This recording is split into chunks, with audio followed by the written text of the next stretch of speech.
रंग पर्व के आप सब ला गाड़ा गाड़ा बधाई।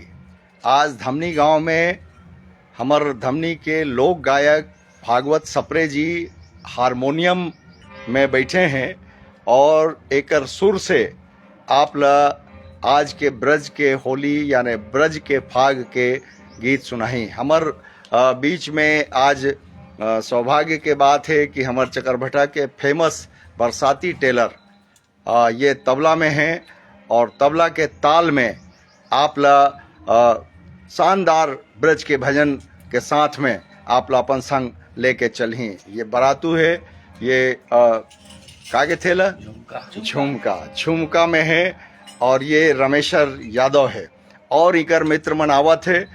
आज ऐसे नगाड़ा में ही मनाते भाग के लिए, मगर जानता हो आजकल वो नगाड़ा कभू कभू फूट फाट जाते लेकिन के मतलब एमा तो ये सियान मन है तबला और हारमोनियम लेके आए हैं और ढोलक भी है। कुछ देर बाद में ढोलक बजाने वाला ही। फिर ये जब सुर लय ताल जब चली तो हमार गांव के अन्य मन भी हमार संग में जुड़ी। तो ये जोन होली के रंग पर्व है एमा हमार धमनी के प्रसिद्ध लोक गायक भागवत सप्रे और उनका टीम से ब्रज के जो फाग है वो आप सुनो हमारे संग में लाइव जोन है फेसबुक में।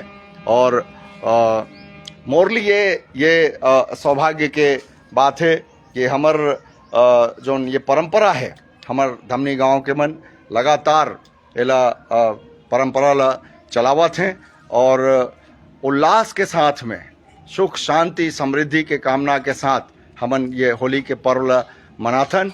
और अब तो मैं भागवत सप्रे जी से आग्रह करियों कि जो फाग है वो शुरू करें। अरे वृंदावन तो नहीं यारो यही हमारो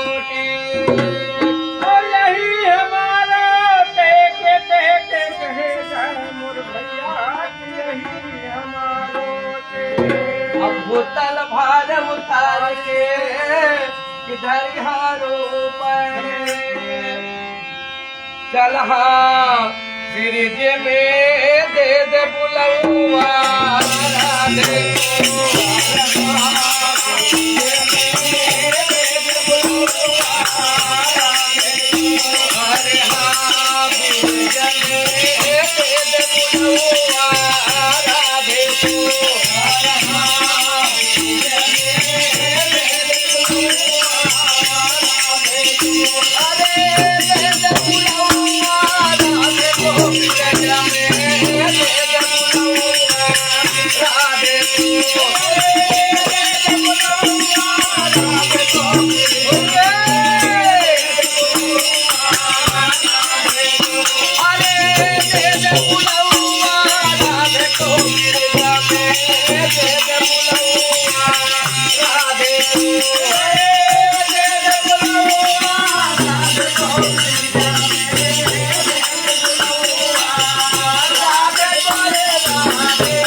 राधे को राधे